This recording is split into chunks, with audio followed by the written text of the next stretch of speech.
Video. Oh, main video. Video.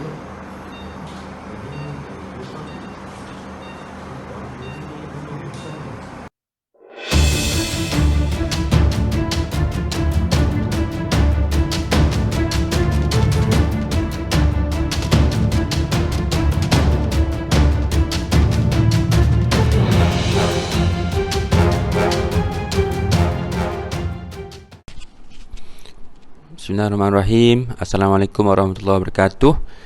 Saya Dr. Mahyudin, pakar ortopedik.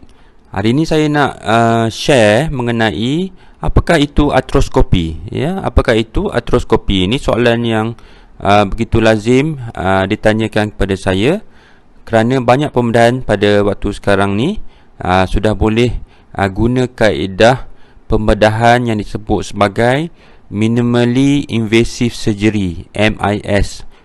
Apakah itu MIS? MIS ataupun minimally invasive surgery ialah satu pembedahan yang melibatkan bukaan kecil saja pada tempat pembedahan tersebut, sama ada di tangan atau di kaki atau di tulang belakang atau di mana-mana saja bahagian. Yang perlu dilakukan adalah kecil berbanding kaedah tradisional di mana doktor terpaksa membuka belahan yang besar bagi sampai ke tempat yang ingin dibedah. Artroskopi adalah salah satu daripada pembedahan yang disebut sebagai MIS ataupun minimally invasive surgery. Artroskopi datang dari perkataan arthro, iaitu sendi ataupun joint, dan juga skop ataupun teropong. Jadi artroskopi ni bermaksud kita buat satu bukaan kecil pada sendi dan kita menggunakan teropong untuk melihat di dalam sendi tersebut. Jadi kita tak perlu dah buka besar-besar, ya. Cuma perlu buka kecil saja dan menggunakan alat-alatan bagi melihat ke dalam sendi tersebut bagi merawat pesakit. Jadi apakah barang-barang yang digunakan untuk melakukan pembedahan artroskopi? Artroskopi, kita perlu ada skop tu sendiri, iaitu teropong.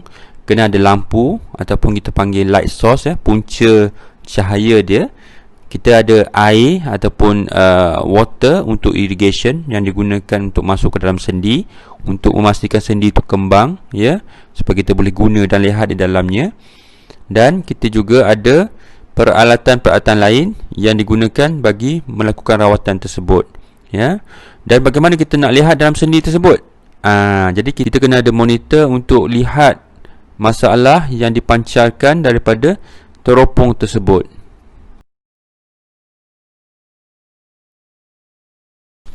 Okey, apakah kelebihan artroskopi, pembedahan artroskopi? Kelebihannya, satu, luka yang dilakukan adalah kecil.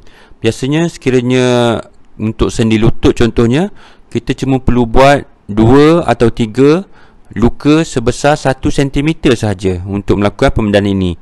Sama juga untuk pembedahan bahu contohnya, kita akan buat 2 atau 3 lubang sahaja sebesar 1 cm, ya. Mungkin satu di depan, satu di belakang dan satu di tepi bahu, ya. Pembedahan artroskopi juga membolehkan pesakit keluar dengan lebih cepat, pulang dengan lebih cepat ke rumah, ya. Kenapa?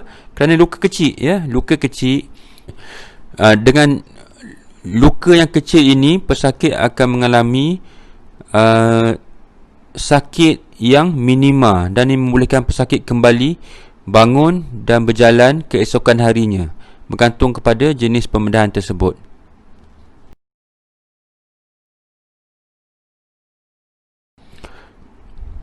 Okey, antara risiko yang boleh terjadi kepada pesakit bagi yang menjalani pembedahan artroskopi ialah, satu, risiko jangkitan kuman. Jangkitan kuman ni risikonya amat kecil sekali. Risiko jangkitan kuman ni boleh menyebabkan masalah yang disebut sebagai septic arthritis, iaitu masalah jangkitan kuman pada sendi. Yang kedua, ada risiko iaitu kecederaan kepada struktur-struktur di dalam sendi tersebut, ya. Contohnya sekiranya pembedahan pada lutut, ya, ada risiko kecederaan pada permukaan sendi, risiko kecederaan kepada salur darah di belakang ataupun saraf, ya. Namun begitu, risiko ni juga adalah amat kecil sekali dan amat jarang berlaku. Risiko ketiga ialah sendi yang dilakukan pembedahan secara artroskopi berisiko untuk menjadi bengkak selepas pembedahan. Kenapa? Kerana kita gunakan solution ataupun air untuk dimasukkan ke dalam sendi untuk memastikan sendi itu kembang supaya kita boleh lihat, ya, dalam melakukan pembedahan, membaiki apa-apa struktur yang perlu dibaiki. Bengkak sendi yang berlaku akibat pembedahan artroskopi ini bersifat sementara dan ia akan surut apabila pesakit melakukan ice compression ataupun menggunakan air batu untuk dituam, ya. Biasa air batu yang kita tuam ni, kita kena letak setiap 2 jam, kita letak 20 minit, ya. 20 minit, lepas tu rehat. Lepas tu 20 minit lagi, and then rehat balik. Lepas tu 20 minit lagi. Jadi kalau lagi kerap kita buat, lagi cepat surut bengkak tersebut. Jadi kalau kita malas, jadi bengkak ni lambatlah baik. Jadi kita semua kena rajin lah. Ya. Doktor hanya boleh menyarankan dan memberi arahan, tapi bergantung kepada anda untuk mengikut arahan tersebut. Jadi maksudnya kalau katakan selepas keesokan harinya anda balik ke rumah sekalipun, anda tetap kena buat, ya, ice compression ni, kena tuam dengan air batu. Supaya bengkak ni cepat surut. Sekiranya bengkak ni dah surut nanti, contohnya bagi sendi lutut, bila bengkak surut barulah anda dapat bengkok sendi dengan sepenuhnya. Kalau bengkak tu masih tak surut, anda takkan dapat lipat lutut sehabisnya, ya, sebab dia bengkak, dia mengganggu proses pergerakan sendi, ya. Jadi dia tekan pada otot yang menyeberang sendi tersebut. Jadi kalau anda mahu cepat sembuh, anda perlu rajin buat ice compression atau tuam dengan air batu. Okey, sendi mana yang kita boleh lakukan pembedahan artroskopi? Artroskopi boleh dilakukan pada sendi lutut, sendi bahu, ya, sendi siku, pergelangan tangan, ya, pinggul, buku lali. Jadi boleh dikatakan hampir semua sendi boleh kita lakukan artroskopi, iaitu pembedahan secara menggunakan teropong. Namun begitu, yang paling kerap dilakukan ialah di hospital-hospital, sendi lutut dan juga sendi bahu.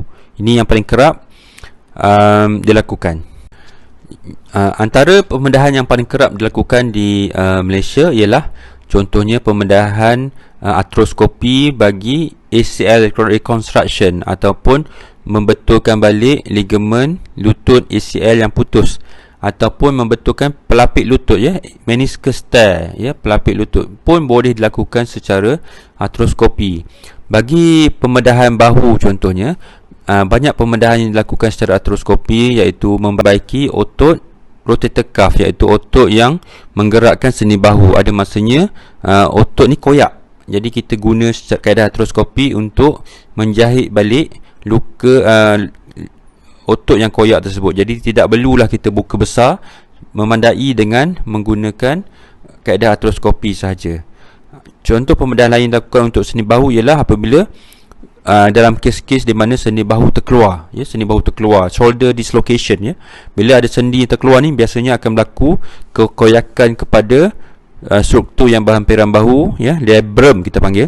Jadi labrum yang koyak ini juga boleh dibaiki secara artroskopi. Jadi kaedah ini membolehkan pesakit